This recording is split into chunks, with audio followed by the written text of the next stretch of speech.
我就这样抓着他这样子，来一首这样。哦，好，情人的黄衬衫啊，那个阿哇，你的声音给我，阿哇，你的声音。是阿哇公刚刚弄嘛哥，哦，这是什么意思？大家好，我是阿哇。刚刚你不是有个的阿美语的，阿美语的，哦，那你们等一下用阿美语来自我介绍好了。好，我学了就还给老师了。哦，你有学？我觉得我线上学。我们这一集有点吵，对，很热闹，很热闹，很好。后面还有很多的朋友，后面的朋友。好有趣！等一下，后面的朋友让我们唱歌，唱歌，丽音房，嘎下，那个，不然那边音频也比较高。好好笑啊，好好笑哦！我们这边是美女组啊，美女组，然后他们是美语组。刚刚有听到一长串的美语，我觉得很好听。哦，有，我们也可以唱歌哦。彭云婷，我是彭燕婷吉娃沟。但你改名字啦？哦，我是彭云婷。哦，对吼，我自己改名字都不知道。因为你学的时候，云婷，我学的时候是苑婷。所以你就是那个音的记忆，就还在燕婷。没有啦，我其实真的都忘光了。但是那个时间点，就是疫情的时候，学习是蛮开心的。对，那所以其实只要加那个什么什么的什么歌，我只知道阿赖，谢谢阿赖，那我什么都不知道。没关系，我可以教你们。我们是同一期的吗？那你去上什么课？他跟我们一起上课。线上的，你们是上什么课？疫情的时候他来上线上课。对，你有上，你对着麦克风讲。同学哦，你们是同学，那周我不是那这集就给他放喽。都可以。哦，原来是这样。好，那我们要开始了，不然刚刚录的。好，来咯。嗨，大家好，我是婷雅。这一集呢，婷雅小剧场邀请到了我的大学同学，然后以及伪戏剧系的同学，就是一起来录音，应该会非常热闹。因为在我们的社周遭还有很多很好友好的朋友，可能待会也会穿插进来插话一下。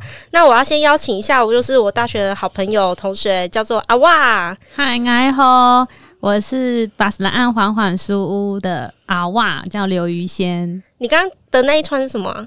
然后就是用阿美语的方式跟大家讲，大家好，然后。可是我刚刚听到那个名字的那一串好像不是这个我刚刚还有讲说，吉阿哇公干干努马哥，就是我的名字叫阿哇。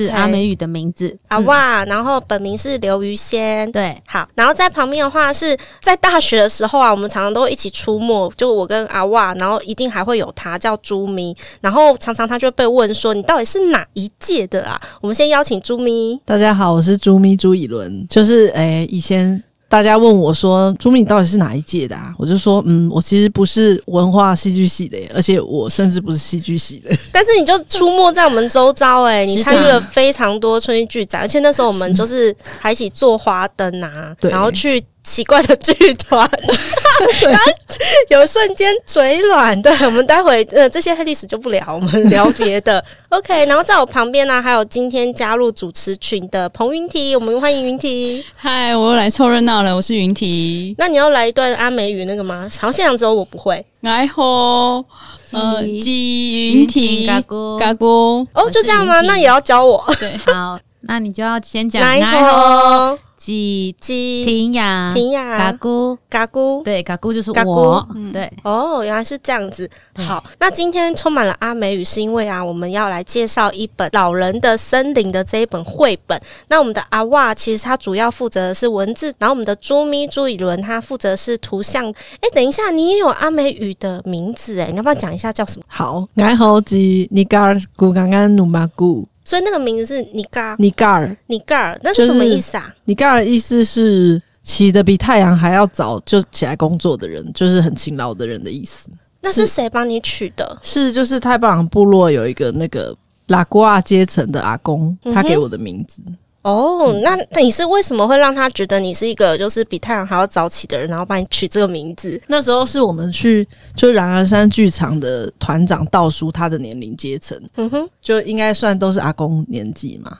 然后就是因为礼貌性就是要倒酒给老人家这样，然后倒到那个阿公的时候，他就问我说你是男生还是女生啊？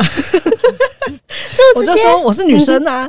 他说他其实也没有觉得怎么样，他只是问一下。他就你有没有阿美族名字啊？我说没有啊。他说那你就叫你嘎尔吧。你说哦，谢谢。这么直觉，所以他们也没有告诉你原因，没有所以他先取完名字之后，你才知道这是什么意思。对，我后来才问那个阿瓦的先生穆里，他其实也在旁边哦。远方的朋友跟我们打招呼，原来是这样子。那我要好奇问一下了，阿瓦，你的阿瓦其实也是阿美族语嘛？因为以前我们认识你的时候叫娃娃，对。那我好奇阿瓦是什么意思？阿瓦在阿美族语里面是没有，它就真的是叫没有。对，阿瓦伊阿瓦爱就是没有。阿瓦伊阿瓦爱，那为什么你要叫阿瓦？因为这个阿瓦是我先生穆里他们家族的名字，然后男生也可以叫阿瓦，女生也可以叫阿瓦。那因为我嫁过去的时候，比较熟悉我的朋友都叫娃娃，然后阿姨就想说，这个名字阿瓦也跟哇有关系，听起来就很顺，所以他就叫阿瓦。原来如此，那我就要好奇问一下我旁边的云体了。云体，你为什么懂阿美族语？因为在疫情那个3级警戒的时候呢，我就参加了阿瓦跟上茉莉举办的线上阿美族唱歌的，就是线上课程。线上课程，你有参加？我有参加，然后就是因为那时候就是3级警戒，其实还蛮沮丧的，然后就刚好看到这个讯息。在那之前刚好也拜访了茉莉跟那个阿瓦，所以去缓缓书屋拜访他们。对，缓缓书屋去拜访了他们，所以就对这件事情很有兴趣，因为我对于不同民族的文化是蛮有兴趣的，所以我那时候就想要尝试看看，我也来唱歌，从唱歌切入一个新的语言，其实是蛮好的，所以就加入了。结果没想到那个线上的同学也在，没想到我也是线上的同学。等一下，听众要求我们现在就是要来唱一段，可以来一段吗？是有机会的吗？有点像同学会了。对，我们来唱一段，有机会吗？记得吗？那首你们还记得你们学了哪一首啊？记得前面的一小段。我就这样子吧。好啊，可以。乌哇海洋，乌哇海洋，安多马拉萨有几座海呐？Kita nako apa tahu ma kiso. Uwa hayang, ano malasa yung kiso haidang. Liakaan nako apa tahu ma kiso. Uwa hayang, ano malasa yung kiso haidang. Sisiten ako kuya utano miso. Uwa hayang.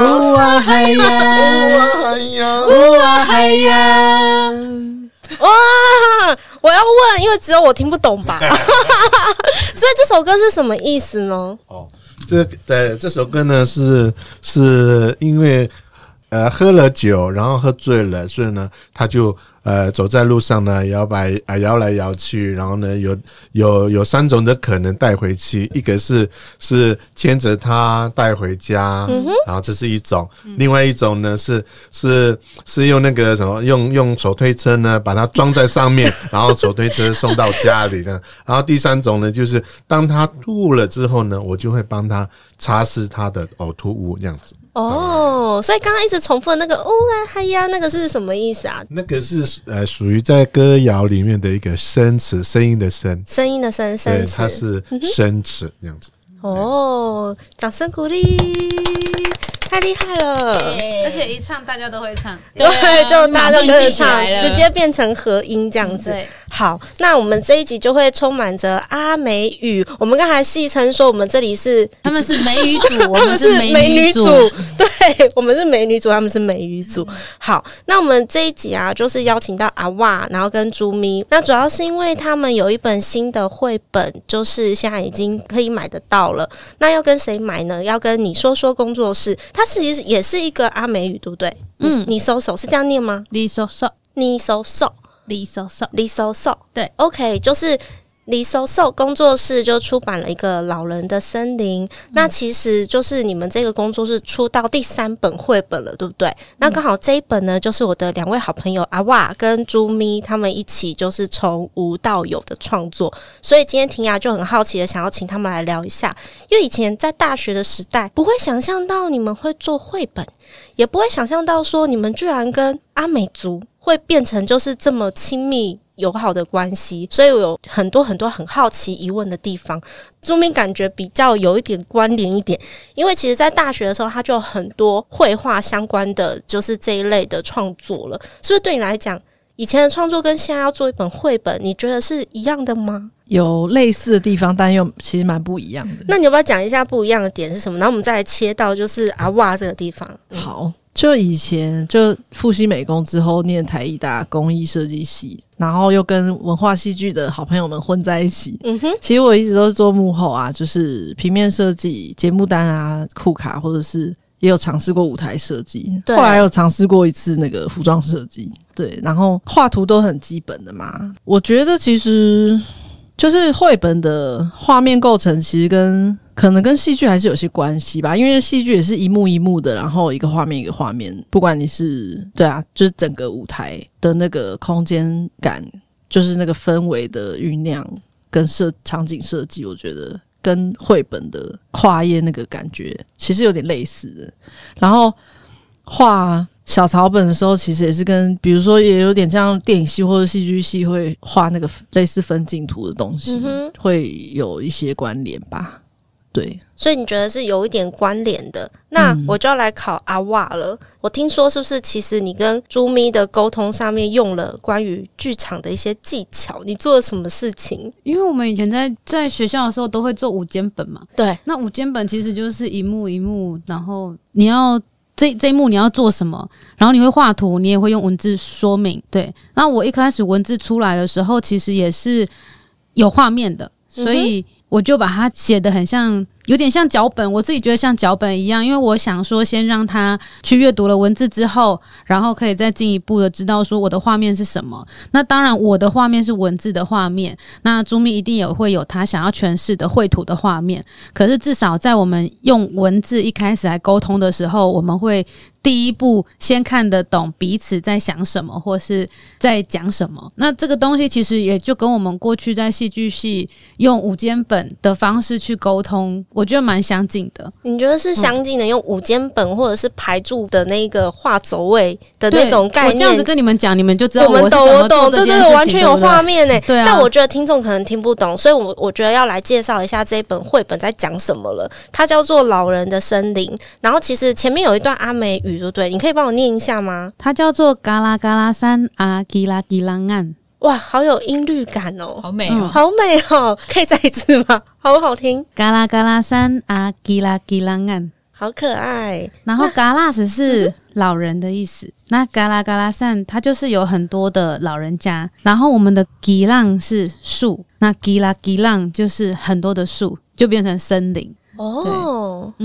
那你可以帮我们简介一下这一本《老人的森林》为什么会想要做这一本绘本？这一本绘本其实一开始它没有那么具体，但是它是来自吴明义老师，他讲了一句话，然后他那时候讲的阿美语，我本来那时候才刚开始学阿美语，可是他讲的话我竟然好像有点听得懂，我自己也很意外。然后他讲的时候，我有听到什么石头啊、青苔，然后膝盖、老人，就是怎么这些破碎的语言，他当然是讲完整的啦，只是我在听的时候就是抓他的单字，然后我就问茉莉说他在讲什么，然后茉莉就说，他说他是一个膝盖已经长了青苔的老人，对，我是膝盖长满青苔的老人。然后这句话其实蛮震惊我的，因为阿美语或是阿美族的文化对我那时候的我来说是一个很陌生的语言，我正在学习，正在认识。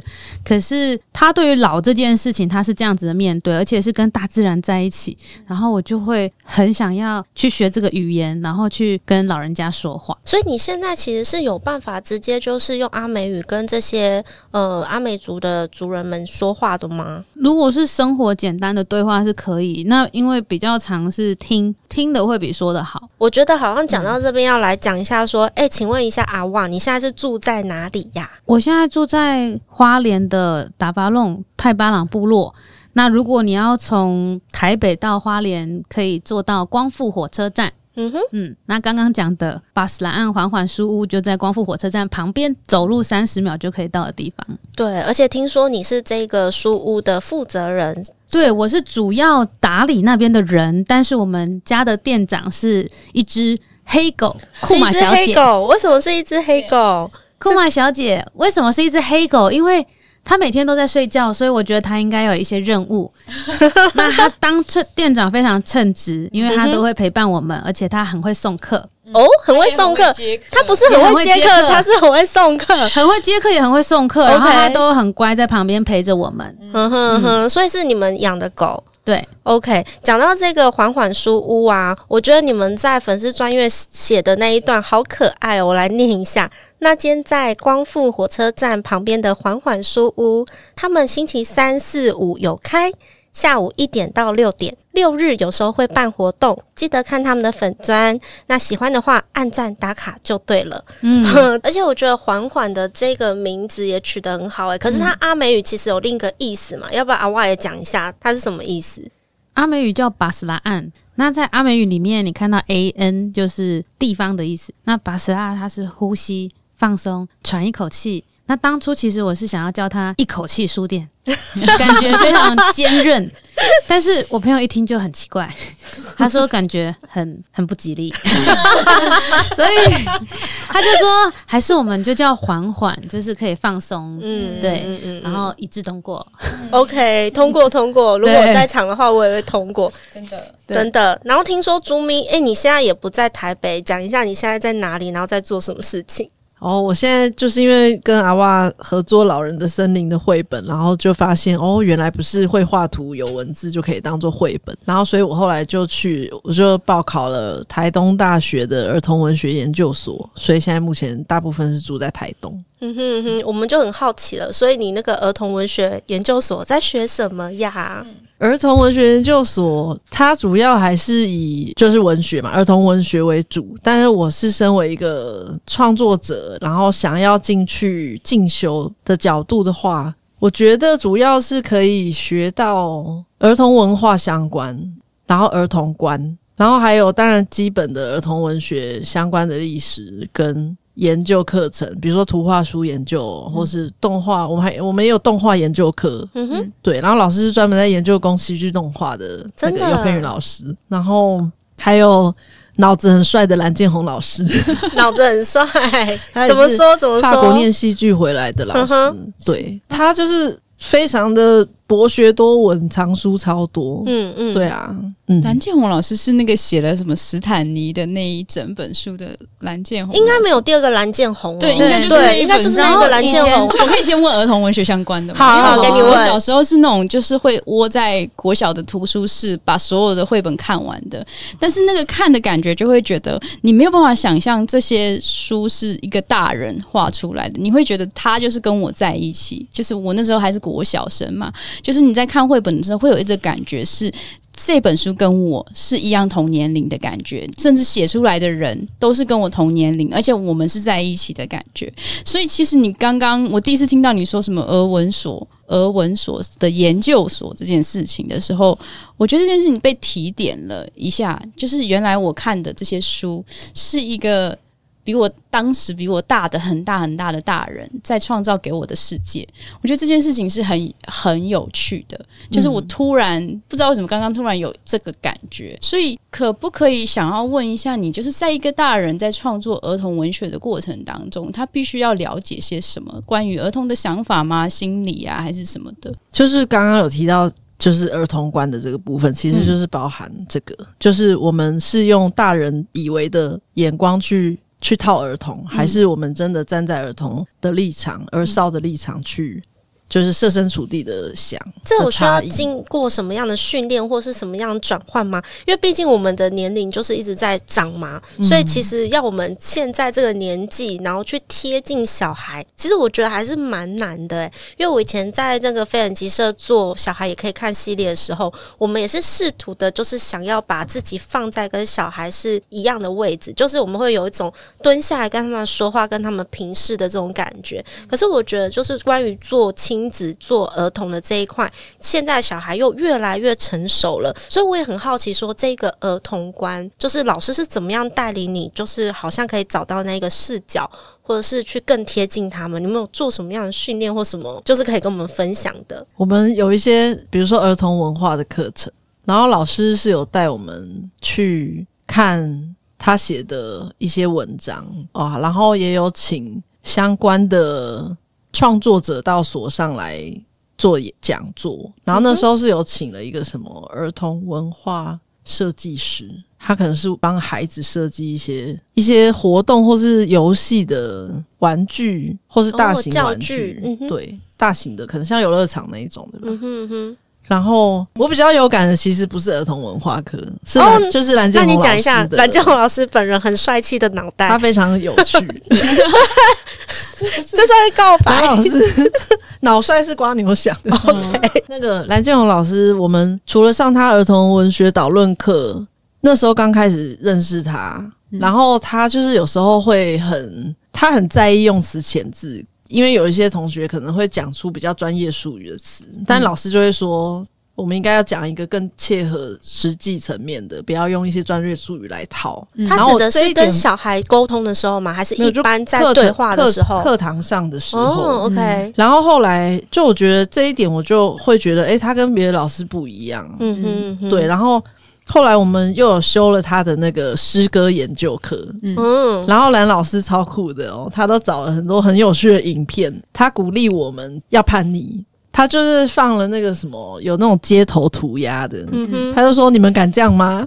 你们现在就去台东的街上去涂鸦。但是这是被允许的吗？不被允许的他就是鼓励我们不要是按部就班，或是怎么讲啊？应该是说保有那个孩子的那一种好有趣哦，然后不要被驯服的那种感觉，这样感觉这所有的一切都应该在幼稚园的时候就发生但是他好像就是在研究所的时候再提醒了一下我们这些学生，不要忘记就是小孩的那个天不怕地不怕这件事情。对，然后他还有就是让我回想起，他应该是说他有鼓励我们运用现在学的东西去帮孩子真的遇到的困境去发声，因为那些孩子他可能没有办法自己为自己站出来讲话或什么的，可是我们现在我们现在是成人，但是我们又保有那个，或是我们曾经是那样被对待的孩子的时候，那我们为他们发声就是现在我们可以做的事情啊。对。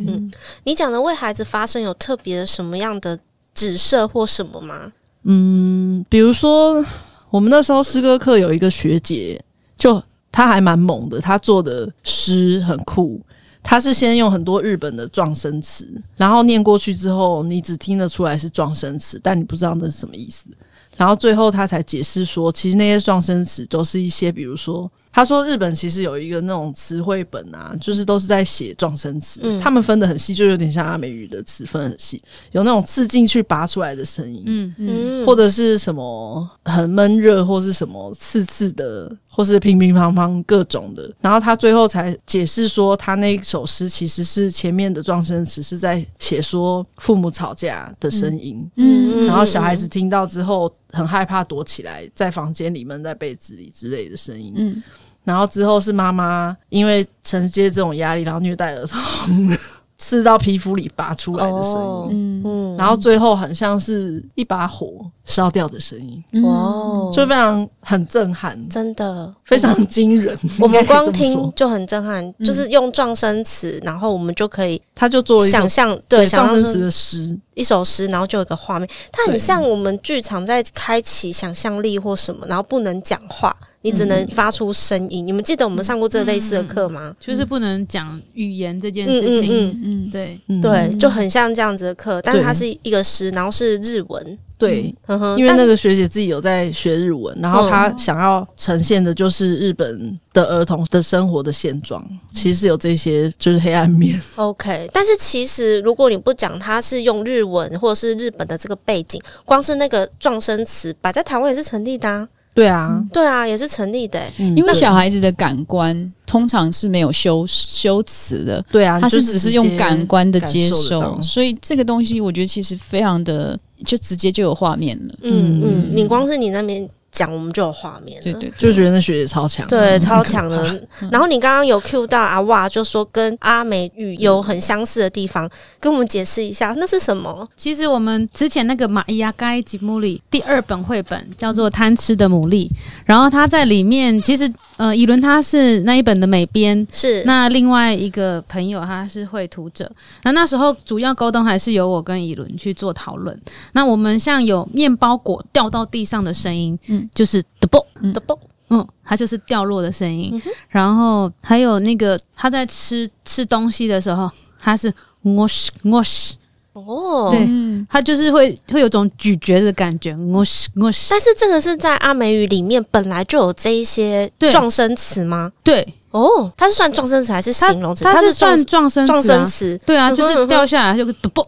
对，哦，好有趣哦！所以你可以听这些状声词去感觉到它现场的状态嘛？对，然后讲回到我们这一次的。嘎啦嘎啦山啊，吉拉吉郎岸，老人的森林。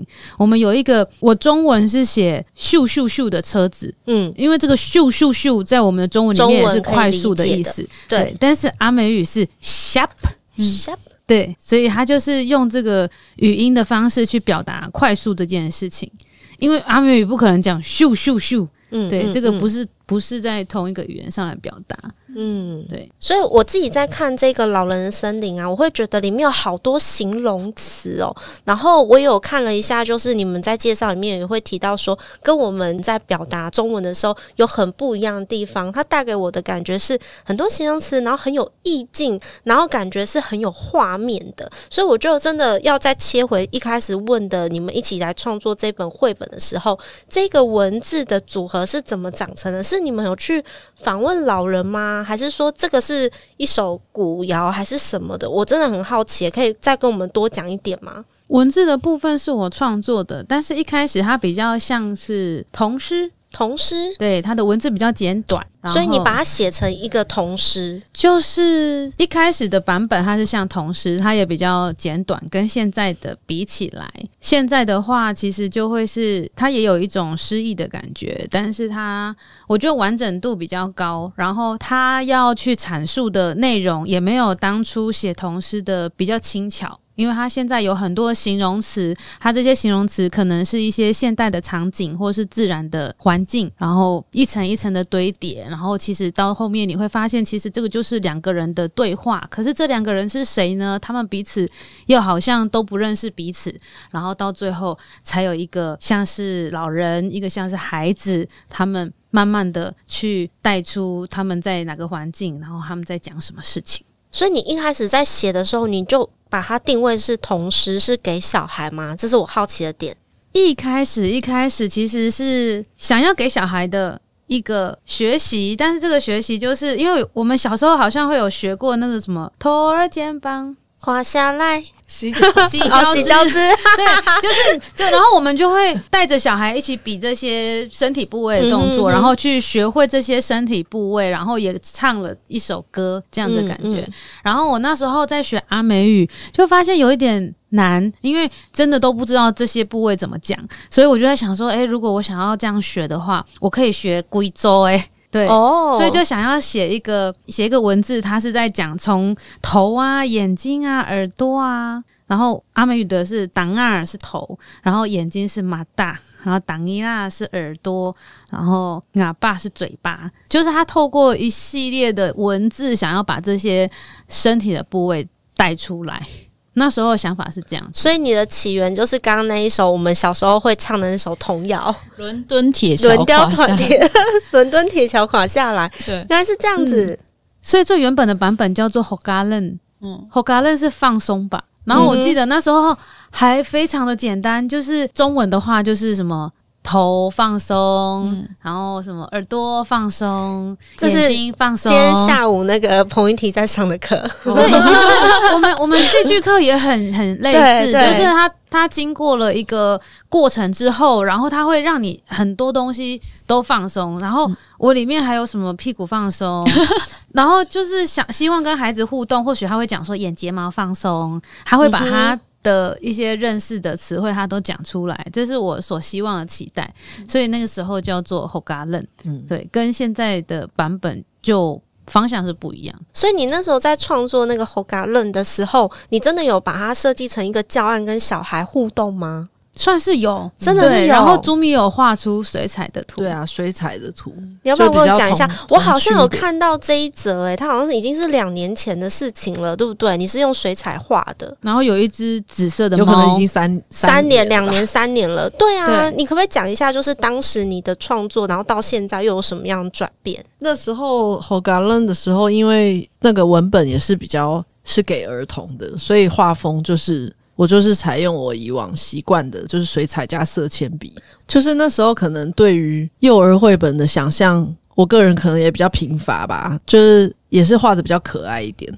可是后来因为文本改成老人的森林之后，不只是带到就是身体各部位的阿美语的学习，其实它还有文化意涵。原本其实还有放猎人文化一点点进去，那后来因为考量整体就没有那一段，但是它还是一个比较跟文化深度去讲到很多比较抽象概念或者是更深层的议题。对，所以就觉得好像就是这个老人的森林的这个主题跟内容要传达的概念已经超乎，我觉得可能也不需要定义成专门给孩子或成人，就我觉得其实都可以看。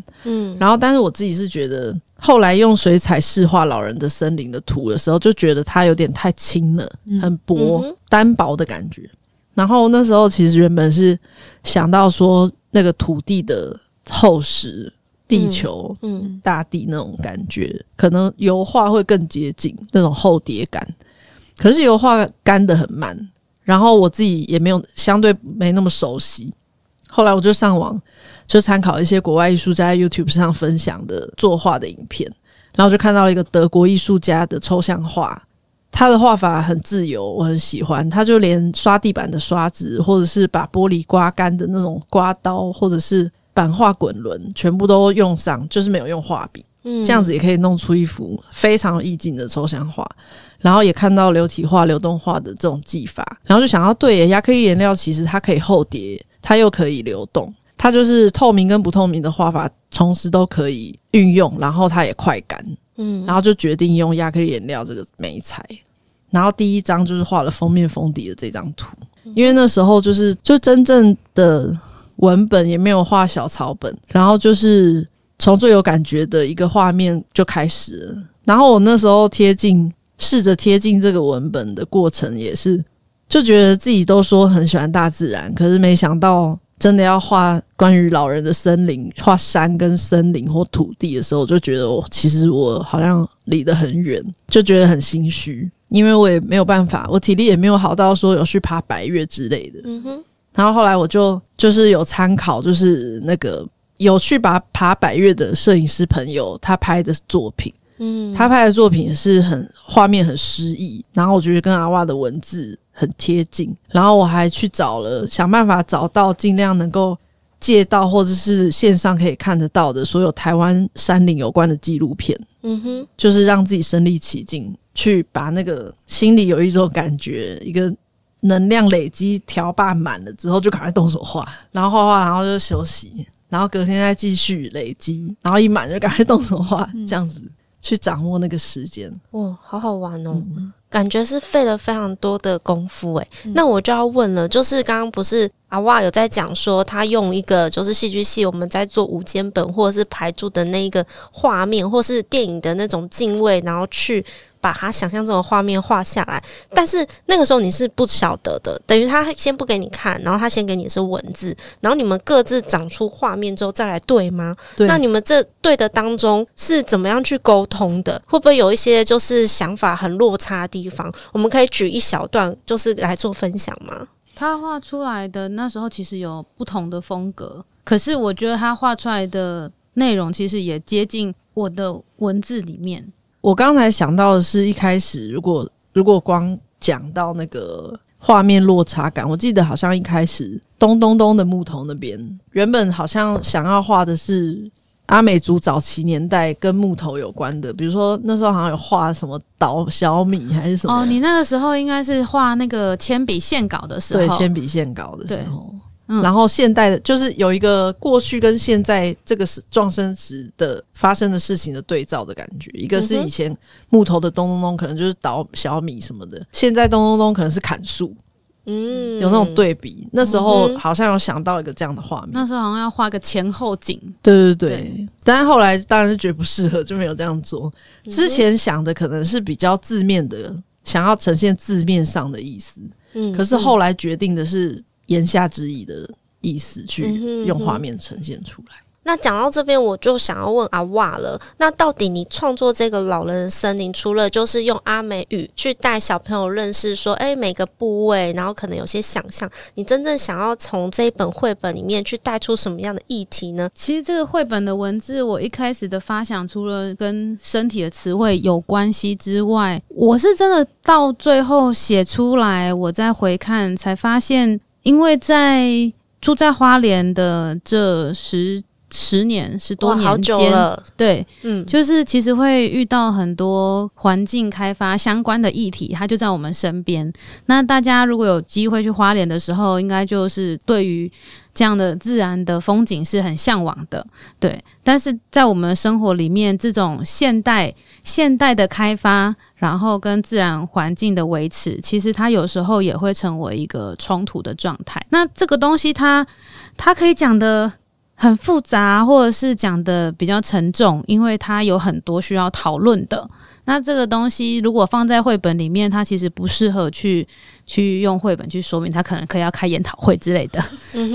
那我平常比较常跟我先生在做田调，所以会听到了很多很多的故事。但是在这一本里面，我又希望可以用诗意或是有童趣的语言去带出来，而且那时候就是希望可以让孩子认识身体，然后也希望父母，它里面这一本绘本里面一直在问乌曼几年有当啊几年，这是什么？这是头吗？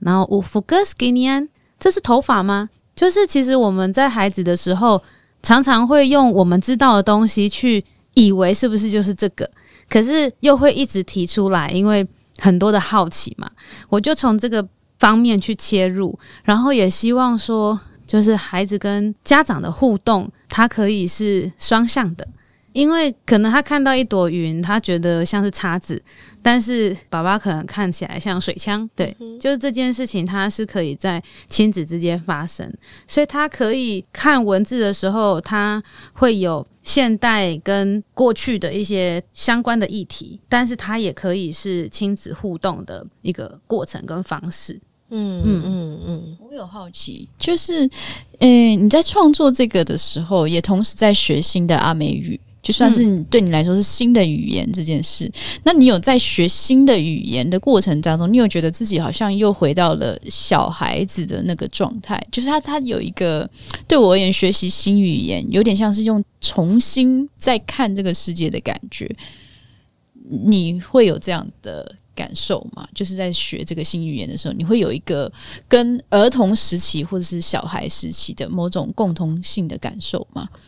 我也蛮好奇的，因为其实我知道就是阿瓦跟你的先生都一直在做就是阿美语怎么保存下来嘛。我印象中好像有一段话是讲说，就是老一辈的人他们遇到一起的时候会讲阿美语，然后我们现在好像会讲，那如果是我们老了之后年轻的人不讲了那怎么办？就是你们好像有曾经讲过这一段就是这样子的口述，然后如果是这样子的话，是不是这个语言就会消失了，所以你们就希望要把它保存下来嘛，就是带着有一个这样使命感。可是对于你是一个就是等于是都市长大的小孩，可是你现在在做这件事情的时候，那你是不是也会有一种回到小孩的那种好奇感？因为刚刚有听这个语言其实是非常充满想象力的，然后很可爱的，然后又就是好像每一个撞生词都有个故事还是什么的，就是有没有什么心得可以跟我们分享？因为我们在一开始还没有创作绘本的时候，我们是拿台湾出版的绘本，然后可以去用阿美语的讲给小孩子听。哦，你们曾经这样尝试过？一开始是我们想要先学，然后之后我们就想说，我们可以听，那孩子也可以听。然后第一个是就是当大人在听到他不懂的时候，他其实接收度他是会有距离的，因为他就是不懂这个语言。虽然他想学，可是他就会觉得他好像要背起来，还是要硬记，还是什么。可是你在跟孩子讲的时候，他们其实不在乎这个语言，那个不在乎是他就是听啊，然后他可能听到觉得，比方说我自己觉得有一个我自己比较有孩子的感觉是，因为那时候都在学动物，所以各种动物我都想学。我就问茉莉，不知道为什么我那天问到了一个火鸡，然后他就说喜吉米酒。好可爱哦！喜吉米酒是日文，对哦，它其实是日文，它其实是日文。然后就是你就觉得它好像跟米酒有什么关系？它的读音就是会让你觉得很有兴趣。然后蝴蝶阿里棒棒哦，对，就觉得什么棒棒这样，就是自己在记的时候就不会是那一种硬记，你就会去想象说什么棒棒就是蝴蝶，对，那。在传达给孩子的时候，孩子也是啊，他觉得听起来有趣的，他就会又念一次，然后他觉得没感觉的，那就让他过去。可是我们每次去讲的时候，他就会去对照他在家里阿公阿嬷可能有讲的一些生字，他就会眼睛发亮，然后就说他有听过，然后就会跟我们讲。那我觉得这件事情其实是这个学习的方式是在孩子身上学到跟看到的。其实我们一开始是什么都可以学，我们没有害怕这件事情，因为那个好奇心跟那个他就是在身边发生的各式各样，他不会说我今天只想要听华语啊，你讲什么我听不，我不知道啦。对，他其实在那个环境里面他就会把它学起来。对，所以我自己在孩子的身上真的也是学到了很多，他们在吸收的过程，但是其实他们也不会知道他在吸收，因为他们会觉得就是我就算不想学不想听，我觉得看图也很有趣。云婷有什么想要问的吗？没有我觉得很可爱，我就一直觉得阿美语很可爱，好可爱哦。那我可以想问一下，就是你在学动物的那些，还可以再多分享一点吗？我要讲一个，就是我第一个碰到很冲击的这件事情，就是因为那时候学动物，那一开始学的动物就是比方说买卖鸭子或是猴子、裸洞，就是会从一些动物开始学。可是我拿一本绘本，然后有一次我就翻，然后就发现第一个红鹤，然后茉莉就说然后说红色的鸟。因为没有阿美语没有红鹤，他就是说那个颜色是红色的鸟，红色的鸟。然后我又在翻企鹅，瓜丁埃阿样，黑色的鸟，黑色的鸟。然后长颈鹿达嘎拉歪嘎嘎拉样，就是很高的马，很高的马，很高的马，长颈鹿是很高的马，对。然后还有天鹅福扎拉阿样，还是猴娃鸭子，就是这一本。其实这些动物我们好像都很熟悉因为我们在动物园都会看过嘛。对。可是它都不是台湾原生种。那不是台湾原生种的时候，在阿美语它只能去形容它。对。然后我才发现，那时候台湾其实有蛮多都是国外的翻译绘本。那国外的翻译绘本它传达的其实就是国外的生活方式，不管是人的长相啊或是动物的种类啊。那我就想说那台湾的绘本在哪里？在讲我们台湾故事的、台湾的画面的、台湾的场景的在哪里？对，他们的马路都没有电线杆，对，然后他们的马路没有那个红绿灯，没有小绿人。所以其实从这些，就是大家可能就想说马路就马路啊，天空就天空。可是我跟孩子在相处的时候，孩子其实他对绘本的观察，他会去讲出他生活的样子，然后跟他看到绘本的不一样。然后我就觉得透过孩子的观察，他们的眼睛是帮助我们在看到一个新的世界。因为对我们来说，我们好像对这一切都一样了。可是其实都不一样。我自己听完的脉络就是你在上一个版本的时候，因为也有做一些跟孩子的互动嘛，所以感觉应该也是会从中再去吸收他们对你的 feedback， 然后再回到这个本去挑选怎么样的让他再更贴近你要谈的比较沉重的议题，然后又同时可以带给小孩就是我们用这样子老人的森林，去认识这些部位大自然，然后也认识到人类跟山林的一个生活的紧密感。没错没错，对。而且那时候一开始以伦他画了5张图的时候，我们也有把它放大，然后带去给孩子看。孩子完全不是正面的看，他们是就是有点顶天立地的看。什么意思？顶天立地的看？他们躺下来看吗？他们不是，对，他们有点像躺下来看，然后而且他们是倒过来看。然后一开始有一些老师他就会说不是这样看，你要怎么看？可是我那时候其实是很好奇他们在看什么，然后他们就会说他倒过来，老师他倒过来他就变成什么了耶。然后因为朱咪在里面有放一些彩蛋的东西，对，有些是大大小小的，朱咪有他想说他画的东西，可是孩子他们看到的可能又是其他别的。那我觉得这件事情是很有趣的观察，很有趣那我好奇问一下，所以现在绘本里面有彩蛋吗？有吗？你找找看，真的，那就要很认真的看你看看第一页，我看看第一页。好，各位听众，我现在在翻，不是这一页吗？下一页，这一页。你觉得刚刚有什么动物经过了？有那个可以看得出来的部分。蝸牛，其实我们就是拿这个绘本的时候，有些人觉得读绘本你就是要把绘本读给他听，可是绘本其实是用图去说故事。有时候我甚至不会先开始说文的部分，我会先带孩子去看图，是对，然后他们就会告诉我，老师这有魔法辫子，对，然后他冲出来了，然后还有什么魔法神棍之类的。然后我就说，你最近是不是在看这个魔法系列？对，我觉得我看到鸟，我不知道是不是，但是惨了，我没有童真。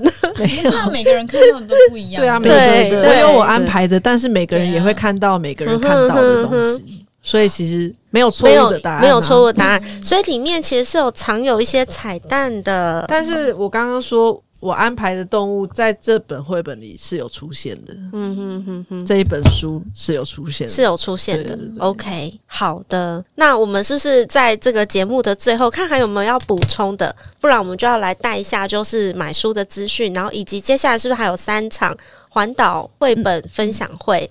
对，有什么要补充的吗？这本书一定要买实体的，因为我刚刚还没有碰到它的时候，就一直看它的封面，我就觉得很想摸它，因为它很有一个视觉的触感，是我觉得你可以视觉的触感，对，它感觉它好像会。就是摸起来很舒服，现在摸起来是舒服的，因为它有点立体的，就是质感在。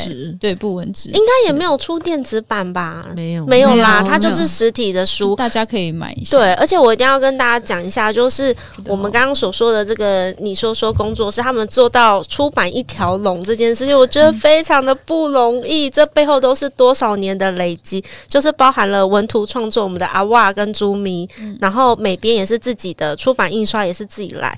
然后到就是卖书出版印刷不是自己来，我们还是要跑印刷厂啊，对，但是美编他亲自去跟印刷厂的老板去选纸，然后整个内容里面要怎么选纸啊、放数啊、校对颜色，这个是美编这边对。然后最后到缓对经销啊、铺货啊什么的寄送啊。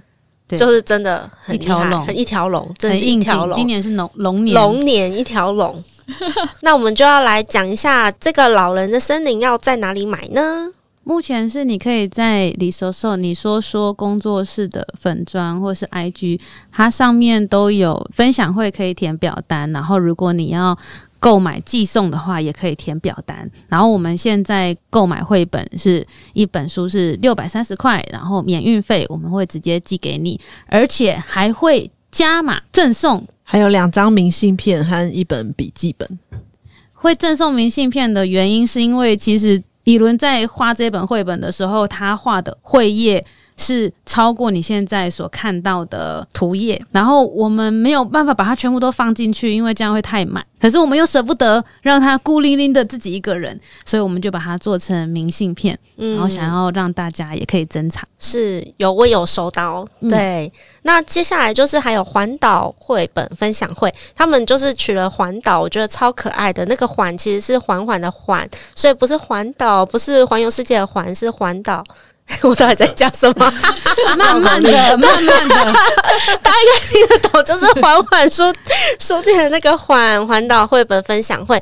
我们接下来3月10号会在光复的总案，就是我们有一个叫做书留这里的市集，那我们会在3月10号有一个分享嘎啦嘎啦山啊吉拉吉拉岸老人森林的绘本，然后接下来3月16号我们在花莲富里米米书店，它是一个花莲富里即将要新开的书店，那3月16号就会在米米书店，然后隔1周也会有他们南区的市集。那3月17号呢，我们会去台东，也就是宜伦的第2主场，对，因为很多对台东市的晃晃二手书店，对，然后我们也会希望他的同学们站出来，可能到时候要贴红榜吧。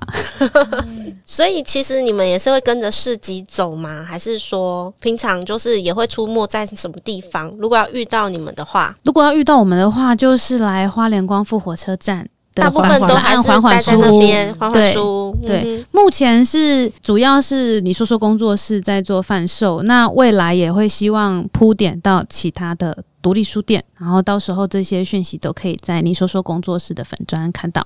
我觉得要说一下缓缓跟光复车站有多近，超级近，你只要出来你就找到缓缓书店，所以其实不用想了，就是觉得好像有点远，但是我觉得非常适合去一下缓缓，因为你一下车就到缓缓。他们有描述说你可以在那边逛逛书，然后你听到火车的声音，你就刚好就可以上车了。对，他会叫你上车，他就会叫你上车，这样子超方便，超级方便的。我们之后还会预计要就是环岛绘本分享会，还会去到彰化、嘉义，然后台南、高雄。密切注意我们的粉丝专页，在这一集的简介栏底下全部都会列上哦。好的，密切注意我们的环岛分享。我们结尾也要特别做什么事情吗？后面要唱一首歌，要再唱一首歌。大家已经学会了老人的森林怎么讲吗？我可以再讲一次给大家听，然后我们大家一起讲呢。好啊，好，嘎啦嘎啦山啊，吉拉吉拉岸。嘎啦嘎啦山啊，吉拉吉拉岸，有没有办？有没有直接看就可以念起来了？对，嗨，得吧，阿来，谢谢大家，谢谢大家，谢谢。那我们这一集就先聊到这边。如果喜欢庭瑶小剧场的朋友，要继续追踪我们，按赞、分享、订阅哦。好，我们就下次见，拜拜。